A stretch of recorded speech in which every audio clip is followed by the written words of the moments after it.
شكرا جزيلا. شكرا جزيلا.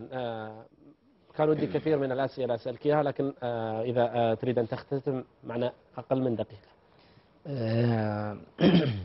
طبعا مثل ما ابتدينا الحلقة بسلام، احنا بعد نختمها بسلام على جميع الأخوان الحكام وأعضاء اللجنة. نقعد أنا على استعداد بتوجيه مبادرة مفتوحة ولتنقية الأجواء لكل الأخوان، ونقعد ونعمل كما كنا في السابق إن شاء الله.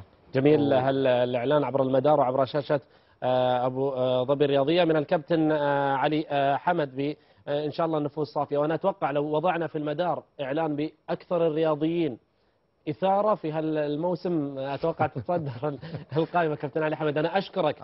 احنا وجهنا الدعوات لكثير من الحكام وكثير من الأمور، كنا سعينا لأن تكون في هذه الحلقة، لكن لم يعني وافق لنا السيد علي حمد وأتى من دبي تكبد عناء المجيء. أنا أشكرك كل الشكر الجزيل على حضورك. شكرا جزيلا لك، وأتمنى لك التوفيق. للمعلومية فقط، في مرة من المرات في ذهابي إلى المملكة العربية السعودية تحدث البعض حتى في من لم يعرف اسمه عن شكله، وكان يصف لي شكله ويدعو بأنه من الحكام المميزين جدا، وربما عرفوه من مباراة الاتحاد وناغويا هناك في جدة. مهما كان في الجائزة هو الأميز وهو الأفضل، وكما ذكر هو كل الحكام لهم التميز، ولكن المعايير والنقاط هي التي وضعت الحكم النخبة الحكم المميز علي حمد على رأس القائمة. نسعد ونشرف بأن يكون من الأفضل في آسيا والسادس عشر عالميا، كما يسعى أبناء الإمارات لأن يكونوا في المقدمة دائما. غدا موعد مع حلقة نارية، انتظرونا قبل انطلاق مدار المونديال يوم الثلاثاء القادم.